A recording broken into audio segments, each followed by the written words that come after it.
लोकसभा चुनाव 2024 के लिए शंखनाद बस कुछ दिनों में होने वाला है। इस बीच ऑल इंडिया मजलिस इत्तेहादुल मुस्लिमीन इस साल मुंबई लोकसभा क्षेत्र में प्रवेश करने पर विचार कर रही है।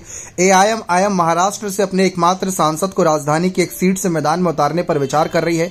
इसके अलावा एआईएमआईएम के अध्यक्ष असदुद्दीन ओवैसी ने महाराष्ट्र की 4 लोकसभा सीटों से कामयाबी मिलने की मंशा जाहिर की। ओवैसी ने कहा कि उनकी पार्टी मुंबई से आगामी लोकसभा चुनाव लड़ने के अपने सांसद इम्तियाज जलील के प्रस्ताव पर विचार करेगी। चर्चा है कि एआईएमआईएम महाराष्ट्र की 4 लोकसभा सीटें धुले, नांदेड़, भिवंडी और छत्रपति संभाजीनगर सीट पर अपने उम्मीदवार उतार सकती है। इसमें से छत्रपति संभाजीनगर सीट पहले औरंगाबाद पर अभी एआईएमआईएम का ही कब्जा है। ओवैसी ने मध्य महाराष्ट्र के छत्रपति संभाजीनगर में पत्रकारों से बातचीत के दौरान कहा कि धर्मनिरपेक्ष होने का दावा करने वाले राजनीतिक दल राज्य में बेचैन हैं। इसके साथ ही उन्होंने विपक्षी खेमे के उन नेताओं की आलोचना की जो हाल ही में भारतीय जनता पार्टी या उसके गठबंधन सहयोगियों में शामिल हुए।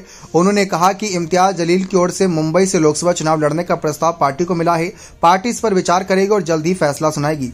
दरअसल जलील छत्रपति संभाजीनगर से एआईएमआईएम के सांसद है। ओवैसी ने कहा कि कांग्रेस और अविभाजित राष्ट्रवादी कांग्रेस पार्टी जैसे राजनीतिक संगठनों का असली चेहरा तब सामने आया जब उन्होंने नवंबर 2019 में शिवसेना यूबीटी के अध्यक्ष उद्धव ठाकरे को महाराष्ट्र का मुख्यमंत्री बनाया। सांसद ओवैसी ने मुंबई से चुनाव लड़ने की वजह मीरा रोड में हुई हालिया हिंसा को बताया। ओवैसी ने कहा कि देखिए, मीरा रोड में क्या हुआ, यह कोई सुदूर स्थान नहीं है। मुंबई में बुलडोजर तैनात किए गए और घरों वर्कशॉप को ध्वस्त कर दिया गया।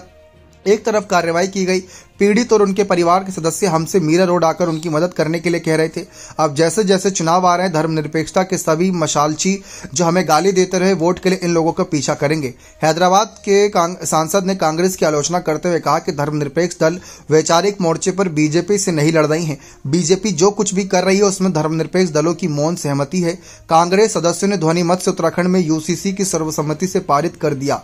उन्होंने दिल्ली में किसानों के आंदोलन का भी समर्थन किया और कहा कि लोकतंत्र में विरोध एक मौलिक अधिकार है। स्वामीनाथन आयोग की रिपोर्ट लागू की जाए, किसानों को विरोध प्रदर्शन के लिए जगह दी जानी चाहिए। दरअसल पूर्व पत्रकार जलील ने खुले तौर पर चांदीवाली, कुर्ला, विलेपार्ले, वांद्रे ईस्ट, वांद्रे वेस्ट और कुर्ला में फैले मुंबई निर्वाचन क्षेत्र से चुनाव लड़ने की इच्छा व्यक्त की है।